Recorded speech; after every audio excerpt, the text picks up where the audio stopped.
નમસ્કાર વિદ્યાર્થી મિત્રો, તપોવન સાયન્સ એકેડેમીમાં આપનું હાર્દિક સ્વાગત છે। વિદ્યાર્થી મિત્રો, આપણે લાસ્ટ બે લેક્ચરમાં જોઈ ગયા લિંગી રંગસૂત્ર સંલગ્ન પ્રચ્છન્ન જનીનની ખામી, એટલે કે એક્સ જે લિંગી રંગસૂત્ર છે તો તેના પર આવેલા જે પ્રચ્છન્ન જનીનની ખામીના લીધે આપણે બે રોગ વિશે ભણી ગયા, રંગઅંધતા અને હિમોફિલિયા। તો હવે આજે આપણે દૈહિક રંગસૂત્ર સંલગ્ન પ્રચ્છન્ન જનીનની ખામી, એટલે કે જે આપણા દૈહિક રંગસૂત્ર આવેલા છે મનુષ્યમાં, તમને ખબર છે કેટલા છે તો 22 જોડ દૈહિક રંગસૂત્ર આવેલા છે।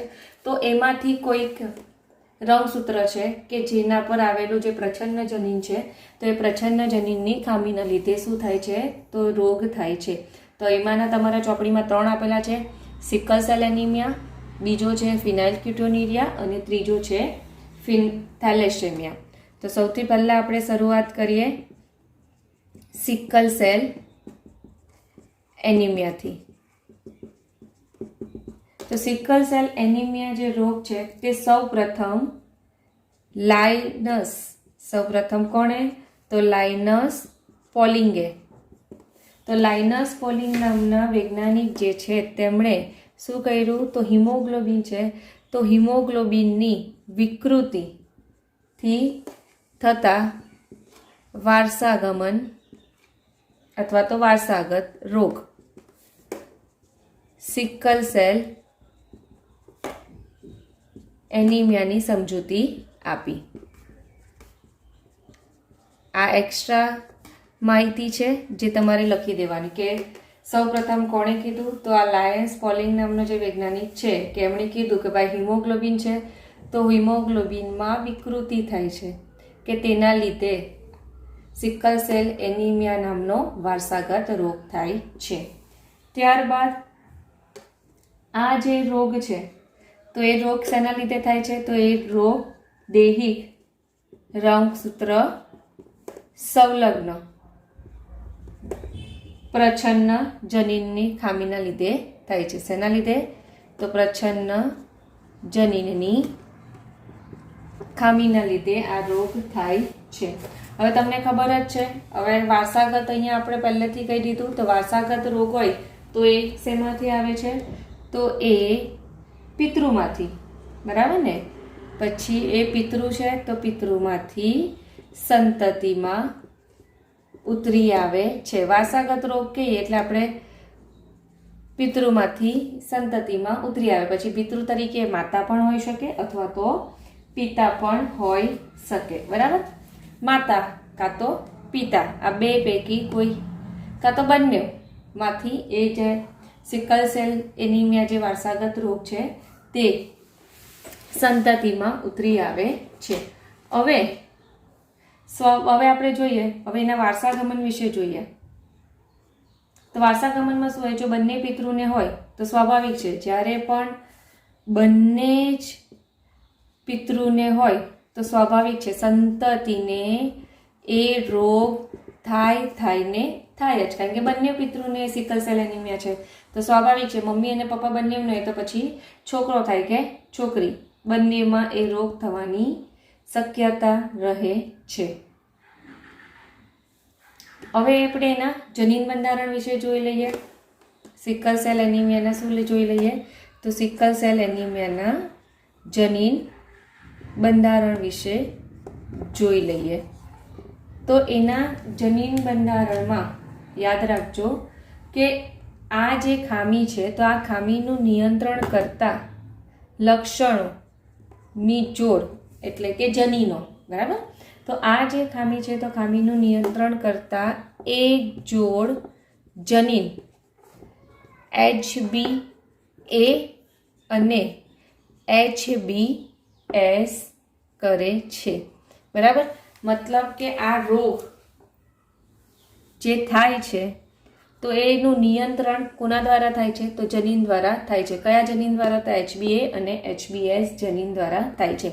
એમાંથી યાદ રાખજો HbA જનીન જે છે તે પ્રભાવી જનીન છે, જ્યારે HbS જે છે તે કયો જનીન છે તો ટીચર કહેશો તમે પ્રચ્છન્ન જનીન। તો સ્વાભાવિક છે કે આ દૈહિક સંલગ્ન પ્રચ્છન્ન જનીનની ખામીના લીધે થાય છે ને, તો આ જવાબદાર હશે સિકલ સેલ એનિમિયા રોગ થવા માટે, બરાબર ને? હવે આપણે એના જનીન સ્વરૂપો જોઈ લઈએ. જનીન સ્વરૂપો એટલે શું કહેવાય કે જ્યારે પણ જો HbA જનીનની જોડ હશે તો ત્યારે શું હશે? સામાન્ય વ્યક્તિ હશે. વ્યક્તિ કેવો હશે? સામાન્ય વ્યક્તિ તરીકે સ્ત્રી પણ આવી શકે અને પુરુષ પણ આવી શકે, કારણ કે દૈવિક રંગસૂત્રો બધામાં કેવા હોય છે? ઓલમોસ્ટ સરખા જ હોય છે. તો પરિણામે HbA બંને પ્રભાવી જનીન છે. તો જ્યારે પણ પ્રભાવી જનીનની જોડ હશે ત્યારે વ્યક્તિને શું હશે? સિકલ સેલ એનિમિયા હશે નહીં. પરંતુ આને શું કહેવાશે? સમયુગ્મી. આને શું કહેવાશે? તો આને કહેવાશે સમયુગ્મી પ્રભાવી. પરંતુ જ્યારે વિષમયુગ્મી હશે, શું હશે? તો વિષમયુગ્મી. વિષમયુગ્મી એટલે તમે કહેશો કે ટીચર એક પ્રભાવી અને એક પ્રચ્છન્ન. તો જ્યારે પણ આવી સ્થિતિ હશે ત્યારે શું હશે? વ્યક્તિ હશે સામાન્ય જ, પરંતુ શું હશે? પરંતુ એ વાહક કહેવાશે. શું કહેવાશે? તો એ વાહક કહેવાશે. મતલબ કે એ સિકલ સેલ એનિમિયા જે રોગ છે તેનું વારસાગમન કરશે, એટલે કે આવનાર પેઢીમાં એ રોગનું વહન કરી શકે છે. એટલે કે જ્યારે પણ હવે વિષમયુગ્મી સ્થિતિ હશે, એક પ્રભાવી જનીન એક પ્રચ્છન્ન જનીન, તો પ્રભાવી જનીન પ્રચ્છન્ન જનીનની અભિવ્યક્તિ થવા દેશે નહીં. પરિણામે સિકલ સેલ એનિમિયાના લક્ષણો આ વ્યક્તિમાં જોવા મળશે નહીં, પરંતુ એ રોગનું વહન એના આગલી પેઢીમાં કરી શકે છે. જ્યારે પણ સમયુગ્મી પ્રચ્છન્ન હશે, શું હશે? સમયુગ્મી પ્રચ્છન્ન હશે, એટલે કે HbS. તો શું થશે પછી? ત્યારે આ સમયુગ્મી સ્થિતિ છે તેમાં શું? ખામી જોવા મળશે. કેમ? કારણ કે બંને અહીંયા પ્રચ્છન્ન જનીનની જોડ છે. તો જ્યારે પણ પ્રચ્છન્ન જનીનની જોડ હશે ત્યારે એ રોગના લક્ષણોની અભિવ્યક્તિ થાય છે અને એ વ્યક્તિમાં આ સિકલ સેલ એનિમિયાનો રોગ જોવા મળે છે. જ્યારે આ વિષમયુગ્મી સ્થિતિમાં કેવું હોય? તો એ વ્યક્તિ રોગ મુક્ત હોય છે, પરંતુ 50% ચાન્સીસ છે એની આવનાર પેઢીમાં એ રોગનું વહન કરી શકે છે. હવે તમને આ રોગ થવાના કારણ વિશે કહું તો આ રોગ થવાનું કારણ શું છે? તો અહીંયા વિદ્યાર્થી મિત્રો સૌથી પહેલાં કહી દઉં, આ શું છે? તો આ ડીએનએ છે. ડીએનએ તમને ખબર જ છે કેવું હોય છે? તો કુંતલાકાર અને બેવડું હોય છે, એટલે કે ડબલ સ્ટ્રેન્ડેડ હોય છે. તો ડીએનએ છે, ડીએનએ પરથી શું બને છે? તો ડીએનએ પરથી mRNA બને છે. હવે અહીંયા તમારે એ વિચારવાની જરૂર નથી કે ડીએનએ પરથી કેવી રીતે mRNA બને છે, આપણે નેક્સ્ટ ચેપ્ટરમાં ભણવાના છીએ. એટલે હમણાં ફક્ત ધ્યાનમાં રાખો કે ડીએનએ છે કે જેના પરથી mRNA બને છે. તો શું થશે કે આ સામાન્ય HbA એટલે કે એ જનીન છે કે જે હિમોગ્લોબિનના બંધારણ માટે જવાબદાર છે. શેના માટે જવાબદાર છે? તો હિમોગ્લોબિનના બંધારણ માટે જવાબદાર છે. તો હવે હિમોગ્લોબિન છે તો તમને ખબર છે હિમોગ્લોબિન શું છે? તો હિમોગ્લોબિન એ પ્રોટીન છે. હવે તમને ખબર છે પ્રોટીન શેના બનેલા હોય છે? તો એમિનો એસિડના બનેલા હોય છે. તો શું હોય ખબર? આપણું જે ડીએનએ હોય ને, તો એ ડીએનએ પર આ એમિનો એસિડ બનવા માટેના શું આવેલા હોય ખબર? તો એમિનો એસિડ બનવા માટેના જનીન સંકેત આવેલા હોય છે. અને એ જનીન સંકેત એટલે શું કહેવાય? કે 3 ન્યુક્લિયોટાઇડની જોડ, બરાબર? 3 ન્યુક્લિયોટાઇડ ભેગા મળે, એટલે કે ધારો કે A તો આ 3 ન્યુક્લિયોટાઇડ છે. તો 3 ન્યુક્લિયોટાઇડની જે જોડ હોય તેને શું કહેવાય? તો જનીન સંકેત કહેવામાં આવે છે. તો આવી રીતે 3 ન્યુક્લિયોટાઇડ ભેગા મળીને જુદા જુદા એમિનો એસિડ માટે સંકેત કરે છે. અને એવી રીતે જુદા જુદા એમિનો એસિડ ડીએનએ પર એમિનો એસિડ માટે જે જવાબદાર જનીન સંકેત છે તે ડીએનએ પર આવેલા હોય છે. અને એના પરથી શું બને છે? Amino acid. અને એમિનો એસિડ પરથી પ્રોટીન બને છે. તો આવી રીતે કોઈ પણ પ્રોટીન જે છે તેનું નિર્માણ થાય છે કે ડીએનએ પર પર્ટિક્યુલર પ્રોટીન માટેના જનીન સંકેત આવેલા છે. અને એ જનીન સંકેત શું કરશે? એમિનો એસિડ માટે કોડ એટલે કે સંકેત કરે છે, એમિનો એસિડ બનાવે છે. એમિનો એસિડ પરથી પ્રોટીન બને છે અને એ પર્ટિક્યુલર પ્રોટીનનું નિર્માણ થાય છે. તો અહીંયા પણ આ એ જનીન વિશે આપણે કીધું તો એ કયો પ્રભાવી જનીન છે ને, તો એ પ્રભાવી જનીન છે.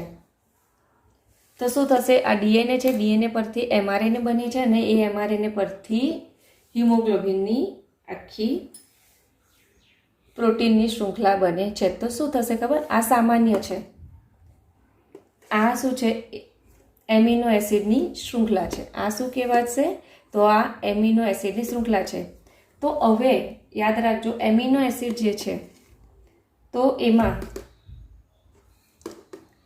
શું થશે, આ તમને એમિનો એસિડ ભેગા મળે ને પ્રોટીન બનાવે, તમને ખબર જ છે. હવે હિમોગ્લોબિનનું બંધારણ બી તમે 11th સ્ટાન્ડર્ડમાં ભણી ગયેલા છો, આલ્ફા બીટા શૃંખલા આવેલી હોય છે.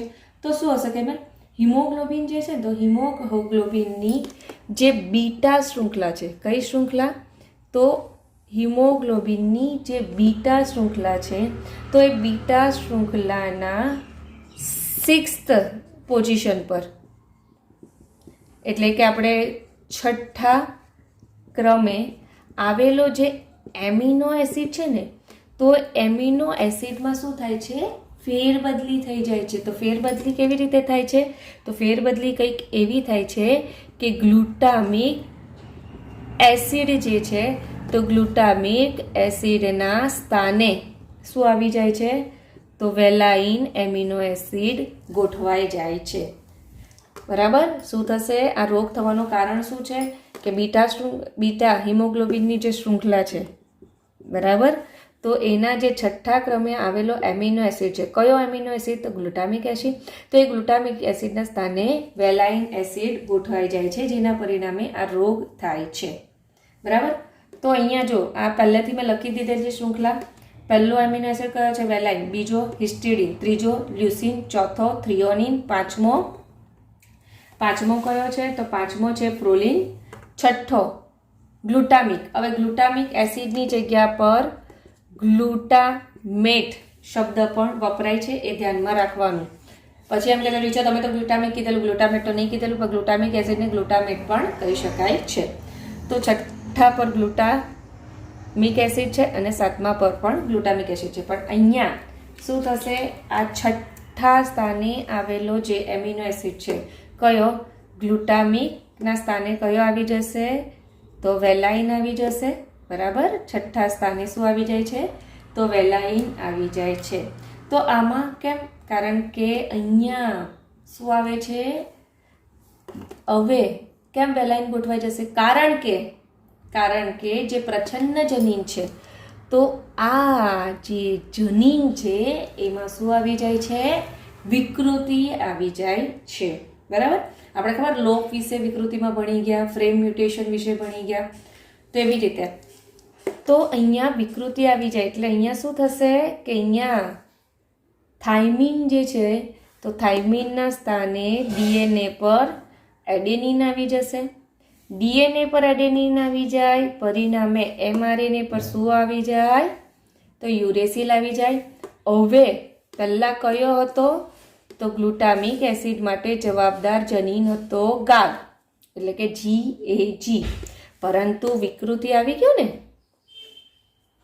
અરે સોરી, આ એમઆરએનએ પર, બરાબર, એમઆરએનએ પર કયો જનીન હતો, તો GAG.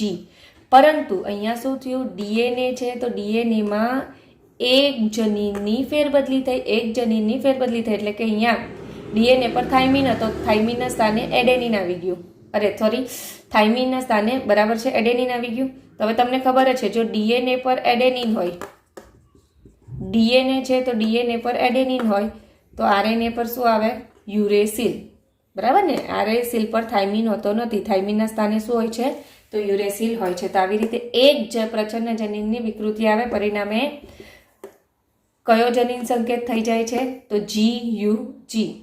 તો હવે આ જે GUG જે છે તે હવે ગ્લુટામિક એસિડ માટે સંકેત કરશે નહીં.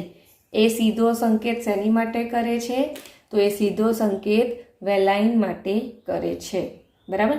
તો આવી રીતે બીટા ગ્લોબિન જે છે, બરાબર, તો બીટા ગ્લોબિનની જે શૃંખલા છે તે શૃંખલાના સંશ્લેષણ દરમિયાન એમઆરએનએ જે છે તો mRNA જે છઠ્ઠો જનીન સંકેત કયો છે? ગાગ એટલે કે GAG. તો mRNA પર જે છઠ્ઠો જનીન સંકેત છે GAG, તેમાં વિકૃતિ આવી જાય છે અને એ વિકૃતિ આવી જાય પરિણામે કયો જનીન સંકેત બની જાય છે? તો GUG. અને GUG બનવાને કારણે શું થાય છે? તો વેલાઇન એમિનો એસિડ બની જાય છે. આખી જનીન શૃંખલા શું થઈ ગઈ? આખી નહીં પણ એક એમિનો એસિડની ફેરબદલી થાય, તેના પરિણામે શું થાય? હિમોગ્લોબિનની જે શૃંખલા છે તેમાં વિકૃતિ આવે છે. અને વિકૃતિ આવે તેના પરિણામે શું થશે તે હવે જોઈએ. તો એના પરિણામે કંઈક એવું થાય છે કે ઓછા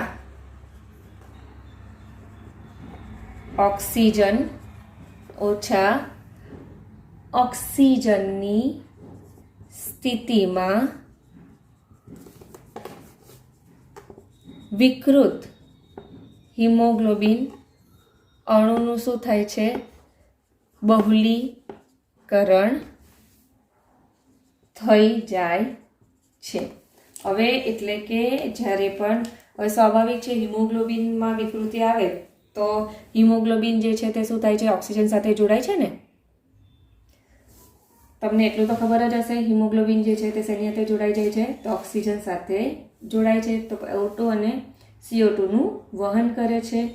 તો હવે આવી રીતે જ્યારે ઓછા ઓક્સિજનની સ્થિતિ હોય તો ઓછા ઓક્સિજનની સ્થિતિમાં શું થશે?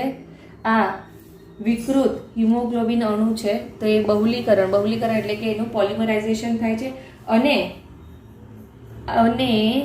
તાણને કારણે શું થશે? અને તાણ અને તણાવની સ્થિતિ એક સર્જાય છે.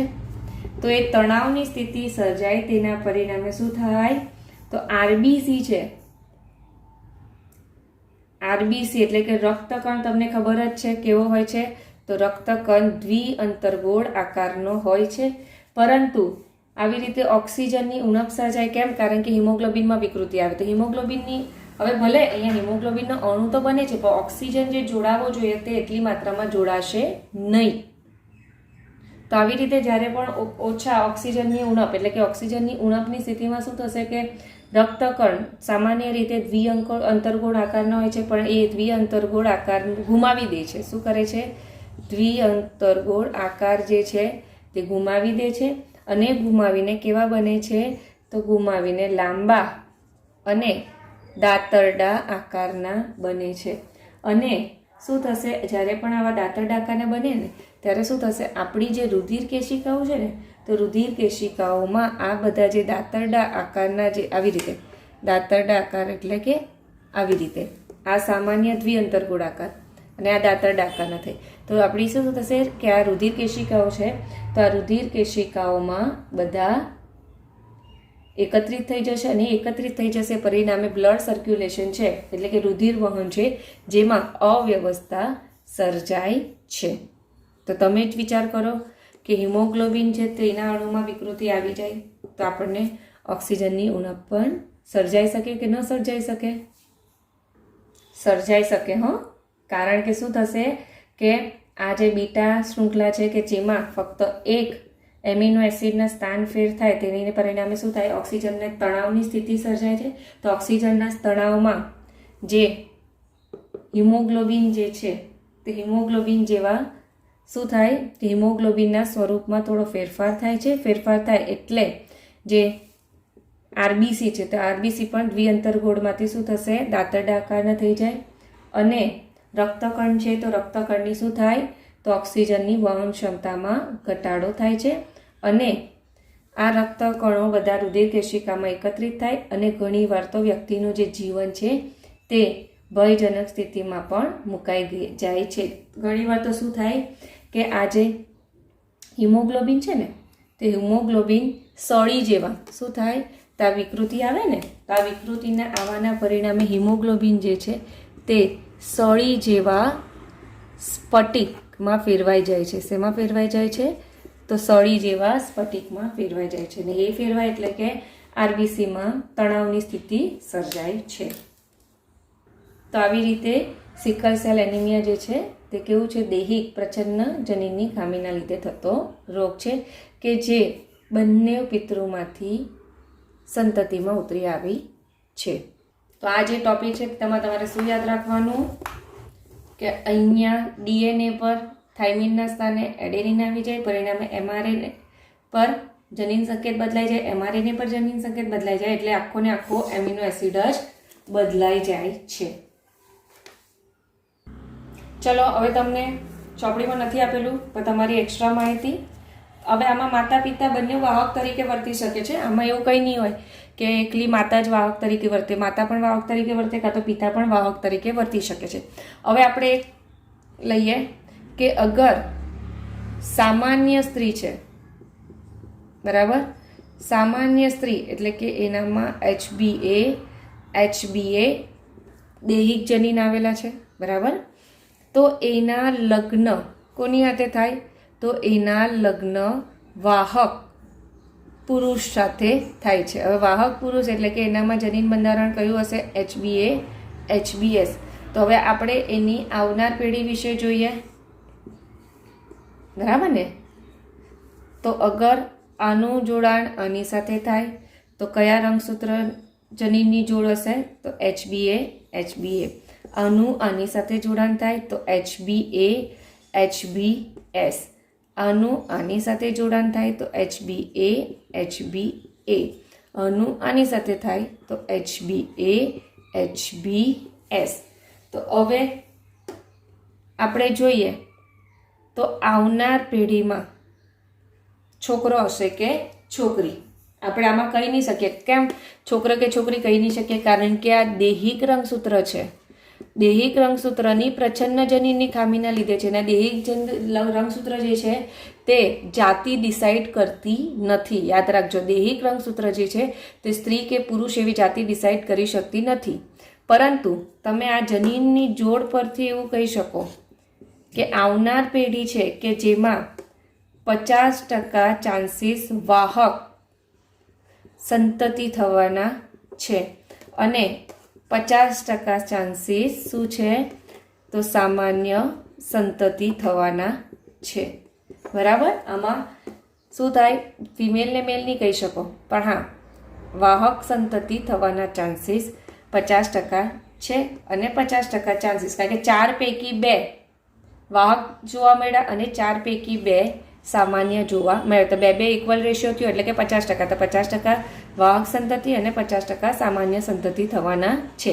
હવે આપણે જોઈ લઈએ, આ પહેલી કન્ડિશન થઈ ગઈ. હવે આપણે જોઈ લઈએ વાહક સ્ત્રી. વાહક સ્ત્રી એટલે કે અહીંયા જનીન બદલાઈ ગયો. તો હવે આનું આની સાથે જોડાણ થાય તો આ જ મળવાનું, આનું આની સાથે જોડાણ થાય તો આપણને આ જ મળવાનું. પરંતુ આનું આની સાથે જોડાણ થાય તો અહીંયા શું થશે? HbAની જગ્યા પર HbS. આનું આની સાથે જોડાણ થાય તો અહીંયા શું થશે? HbS HbS. તો હવે તમે કહેશો રેશિયો શું થઈ ગયો? બદલાઈ ગયો કે 4 પૈકી 1 સામાન્ય સંતતિ થવાના છે, ત્યારબાદ 4 પૈકી 2 કેવા છે? તો 2 જે છે તે વાહક થશે અને 4 પૈકી 1 જે છે તો કેવું થશે? તો એ સિકલ સેલ એનિમિયા વાળું થશે, બરાબર. તો અહીંયા શું થઈ ગયું? તો અહીંયા 25% ચાન્સીસ સામાન્ય સંતતિના છે, 50% ચાન્સીસ વાહકના છે અને 25% જે ચાન્સીસ છે તે સિકલ સેલ એનિમિયાના છે. તો આવી રીતે બી તમને પ્રશ્ન પૂછાઈ શકે કે વાહક સ્ત્રીના લગ્ન વાહક પુરુષ સાથે થાય તો આવનાર પેઢીમાં વાહક સંતતિ થવાના ચાન્સીસ કેટલા છે? તો 50%. કાં તો એવી રીતે બી પૂછાઈ શકે સિકલ સેલ એનિમિયા થવાના ચાન્સીસ કેટલા છે? તો 25%. તો એવી રીતના પણ પ્રશ્ન પૂછાઈ શકે. ક્યાં તો તમને એવી રીતે બી પૂછાઈ શકે કે વાહક સ્ત્રી જે છે અથવા તો વાહક માતા છે અને પિતા જે છે તે કેવા છે? તો પિતા એ સિકલ સેલ એનિમિયાવાળા છે. તો આવનાર પેઢીમાં રોગ ધરાવનાર સંતતિ કેટલી હોઈ શકે? તો તમારે આ રીતે એને શોધવાનું. તો તમને આજે 2 પોસિબિલિટી કહી શકે, તો આ ત્રીજી પોસિબિલિટી.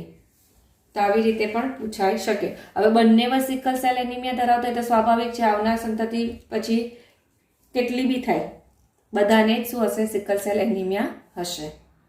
વિદ્યાર્થી મિત્રો, આ વિડીયો ખાસ ધ્યાનથી જોજો, કારણ કે નીટમાં અને બોર્ડમાં બધાની ગુજસેટ બધામાં જ આવી રીતે પ્રશ્ન પૂછાય છે, તો એ તમારે ખાસ ધ્યાનમાં રાખવાનું. ચાલો ત્યારે હવે બીજો જન્મજાત રોગ જોઈએ, એટલે કે દૈહિક પ્રચ્છન્નજનીનની ખામીના લીધે થતો રોગ જોઈએ. તો દૈહિક પ્રચ્છન્નજનીનની ખામીના લીધે થતો બીજો રોગ કયો છે? તો બીજો રોગ છે ફિનાઇલ કીટોન્યુરિયા. ફિનાઇલ કીટોન્યુરિયા કે જેને PKU શોર્ટકટમાં પણ તમે લખી શકો છો.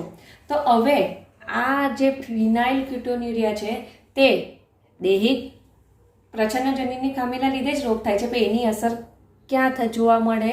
તો ચયાપચય પર જોવા મળે છે. તો એવું પણ કહી શકાય કે તે જન્મજાત ચયાપચયની ખામી છે. તો તમને એવી રીતના પણ પ્રશ્ન પૂછાઈ શકે કે જન્મજાત ચયાપચયની ખામી રિલેટેડ કયો રોગ જોવા મળે છે તેના વિશે વર્ણન કરો. તો તમારે આ ફિનાઇલ કીટોન્યુરિયા વિશે લખવાનું. ચયાપચયની ખામી આવે શબ્દ એટલે તમારે આ ફિનાઇલ કીટોન્યુરિયા વિશે લખી દેવાનું, બરાબર? પછી કઈ આજુબાજુનું વિચારવાનું નહીં. હવે આ જે રોગ છે તેની માટે જવાબદાર પ્રચ્છન્નજનીન કયો છે? તો જવાબદાર પ્રચ્છન્નજનીન PP છે. તો હવે શું થશે કે હવે જો આ રોગ થાય તો ફિનાઇલ કીટોન્યુરિયા જો રોગ થાય એટલે કે પ્રચ્છન્નજનીનમાં વિકૃતિ આવે, તો વિકૃતિના લીધે શું થશે કે ફિનાઇલ એલેનિન હાઇડ્રોક્સિલેઝ ઉત્સેચક ઉત્પન્ન થશે નહીં. હવે ફિનાઇલ એલેનિન હાઇડ્રોક્સિલેઝ ઉત્સેચક બને નહીં, તો એના લીધે શું થશે કે ચયાપચયની ક્રિયા દરમિયાન ફિનાઇલ એલેનિન જે છે તે ટાયરોસિનમાં ફેરવાશે નહીં, અને ફિનાઇલ એલેનિન જો ટાયરોસિનમાં ન ફેરવાય તેના પરિણામે ફિનાઇલ કીટોન્યુરિયા રોગ થાય છે. અગર જો ફિનાઇલ એલેનિન હાઇડ્રોક્સિલેઝ ઉત્સેચક હાજર હોય તો એ ઉત્સેચક હાજર હોય તો એ શું કરશે? ફિનાઇલ એલેનિન જે છે તેને ટાયરોસિનમાં ફેરવશે. હવે આ ટાયરોસિન જે છે તે એમિનો એસિડ, બરાબર? આ શું છે? Amino acid. તો એ ટાયરોસિન જે છે તેને ટાયરોસિન એમિનો એસિડને પાછું આગળ ચયાપચયમાં લઈ જશે, પરંતુ હવે શું થશે? ફિનાઇલ એલેનિન જે છે એમિનો એસિડ, તો એ આ ફિનાઇલ એલેનિન એલેનિન હાઇડ્રોક્સિલેઝ ઉત્સેચકની મદદથી ટાયરોસિન એમિનો એસિડમાં ફેરવાઈ જશે. પરંતુ જો ગેરહાજર હોય, બરાબર, ગેરહાજર હોય તો શું થશે? તો એ ટાયરોસિનમાં એનું રૂપાંતર થતું નથી, અને જો ટાયરોસિનમાં એનું રૂપાંતર ન થાય પરિણામે શું થાય? તો ફિનાઇલ કીટોન્યુરિયા રોગ થાય છે. અને જો ફિનાઇલ કીટોન્યુરિયા રોગ થાય તો શું થશે? તો રુધિરમાં એનો જમાવટ બી થવાની શક્યતા રહે, બરાબર ને? ફિનાઇલ એલેનિન જે છે તે ટાયરોસિનમાં ફેરવાય નહીં, તો ફિનાઇલ એલેનિન શું થાય? તો ફિનાઇલ એલેનિન જે છે તે એકત્રિત થયા કરે છે. હવે એકત્રિત થયા કરે તો ઘણીવાર એવું થાય છે કે ફિનાઇલ એલેનિન જે છે તે ફિનાઇલ પાયરુવેટ એસિડમાં ફેરવાય છે, અથવા તો એને રિલેટેડ કોઈ બીજા સ્વરૂપમાં ફેરવાય છે. અન્ય વ્યુત્પન્નો એટલે કે એના રિલેટેડ કોઈ બીજા સ્વરૂપમાં ફેરવાય છે, બરાબર? તો અગર ફિનાઇલ પાયરુવેટ એસિડ જો વધુ પડતો જોવા મળે તો એ શું થાય? મૂત્ર દ્વારા તેનું ઉત્સર્જન થાય છે, બરાબર? ફિનાઇલ શું થશે? તો મૂત્ર છે તો મૂત્ર દ્વારા આ જે ફિનાઇલ પાયરુવેટ એસિડ જે છે તેનો નિકાલ થાય છે. તો આવી રીતે વધારાનો જે ફિનાઇલ એલેનિન છે કે જે ફિનાઇલ પાયરુવેટ એસિડમાં ફેરવાશે અને તેનો મૂત્ર દ્વારા નિકાલ થાય છે. ત્યારબાદ ફિનાઇલ પાયરુવેટ એસિડ જો વધારે પડતો આપણા શરીરમાં એકત્રિત થાય તો એના લીધે શું થાય? તો માનસિક વિકાસ રૂંધાય છે. શું થશે ખબર? ફિનાઇલ એલેનિન છે ક્યાં તો પછી આ એના અન્ય સ્વરૂપો છે બરાબર? તો એને શું કહેવાય? વિઉત્પન્નો કહેવાય. તો આવી રીતે ફિનાઇલ એલેનિન અને તેના જે વિઉત્પન્નો રુધિરમાં અને મસ્તિષ્ક મેરુજળમાં અગર જમા થાય તો એના લીધે શું થાય? તો એના લીધે માનસિક વિકાસ જે છે તે રૂંધાય છે. તો આવી રીતે તમે વિદ્યાર્થી મિત્રો જોઈ શકો છો, એક જનીન છે તેમાં પણ વિકૃતિ આવે તો એના લીધે આ ઘણા બધા રોગ થવાની શક્યતા રહે છે. તો એની સીધી અસર ચયાપચયની ક્રિયા પર પણ થાય છે. તો આજે આપણે કેટલા જોયા? દૈહિક સંલગ્ન પ્રચ્છન્ન જનીનની ખામી લીધે 2 રોગ જોયા. કયા કયા? તો પહેલો આપણે જોયો સિકલ સેલ એનિમિયા અને બીજો જોયો ફિનાઇલક્યુટોન્યુરિયા. હવે આપણે આપણા નેક્સ્ટ લેક્ચરમાં થેલેસેમિયા વિશે જોઈશું. Thank you.